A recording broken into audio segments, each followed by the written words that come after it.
Bismillahirrahmanirrahim. Assalamualaikum warahmatullahi wabarakatuh. Sobat-sobat, kita bersama lagi di channel saya dalam dakwah Islam pencerahan. Sobat-sobat, baik yang pro maupun yang kontra. Sebenarnya, apakah mereka yang anti-Wahabi, anti dakwah kembali kepada Al-Quran dan Sunnah Nabi, menyadari apa yang selama ini mereka tuduhkan kepada Wahabi, mereka tuduhkan kepada pendukung dakwah kembali kepada Al-Quran dan Sunnah Nabi, itu juga mereka tuduhkan kepada Nabi, kepada para sahabat, kepada tabi'in, kepada tabi'ut tabi'in, bahkan juga kepada imam mazhab yang 4. Sobat-sobat, ya karena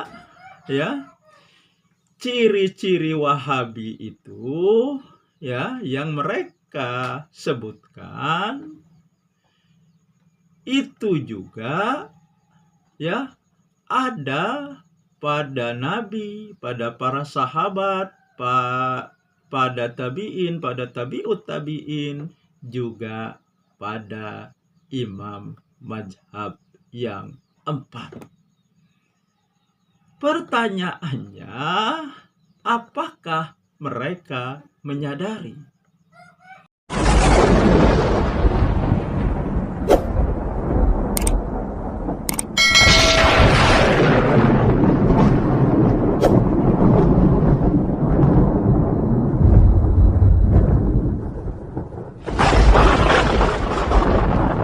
Seandainya mereka menyadari, kenapa ini masih terus dilakukan? Kalau mereka tidak menyadari, artinya mereka tidak menggunakan akal pikiran mereka yang sehat. Mereka hanya asal menuduh, asal memberikan cap. Sobat-sobat, apa saya mengatakan bahwa apa yang selama ini dituduhkan kepada Wahabi, dituduhkan kepada pendukung dakwah kembali kepada Al-Quran dan Sunnah Nabi, juga sebenarnya mereka tuduhkan juga kepada Nabi, para sahabat, para tabi'in, para tabi'ut tabi'in, juga kepada imam mazhab yang 4. Sobat-sobat, bukankah kalau seseorang atau golongan atau kelompok tidak melakukan tahlilan, tidak datang pada acara tersebut, maka akan dicap sebagai Wahabi. Sobat-sobat, nah, bukankah Rasulullah tidak pernah melakukan tahlilan? Bukankah para sahabat juga seperti itu?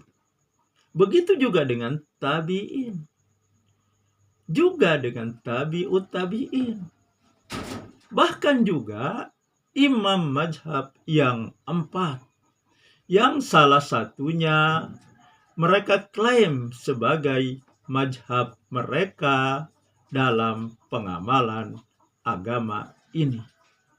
Nah, jadi kalau orang yang tidak melakukan tahlilan, kelompok yang tidak melakukan tahlilan,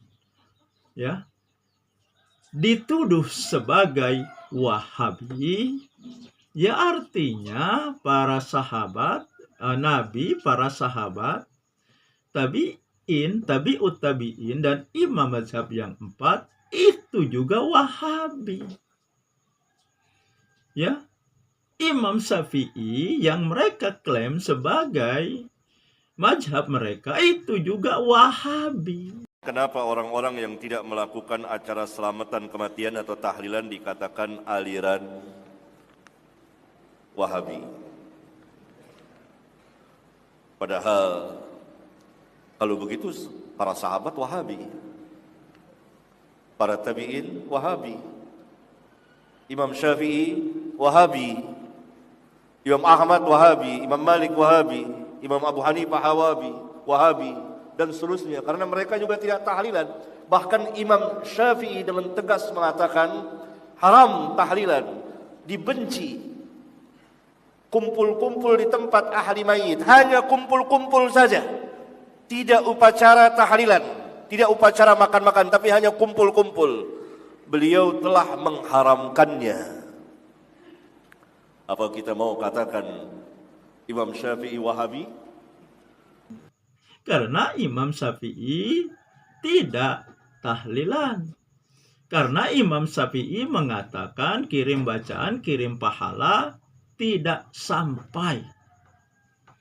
Nah, kan mereka juga sendiri melakukan hal-hal yang inkonsistensi, bahkan menjilat ludah mereka sendiri. Ya, mereka mengatakan harus bermazhab. Ya, kalau harus bermazhab, mereka bermazhab Imam Syafi'i. Seharusnya apapun yang dilakukan Imam Syafi'i atau yang tidak dilakukan oleh Imam Syafi'i, mereka juga harus mengikuti. Mereka juga harus mengikuti. Tetapi kenapa? Dalam masalah tahlilan mereka tidak mau mengikuti Imam Syafi'i. Dan berkilah, ya, dalam hal tahlilan kita tidak mengikuti Imam Syafi'i, akan tetapi mengikuti Syafi'iyah. Syafi'iyah itu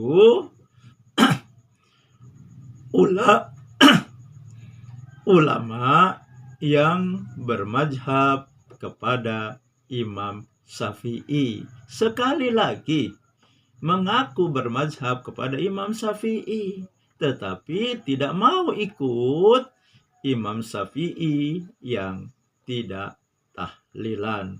Sobat-sobat.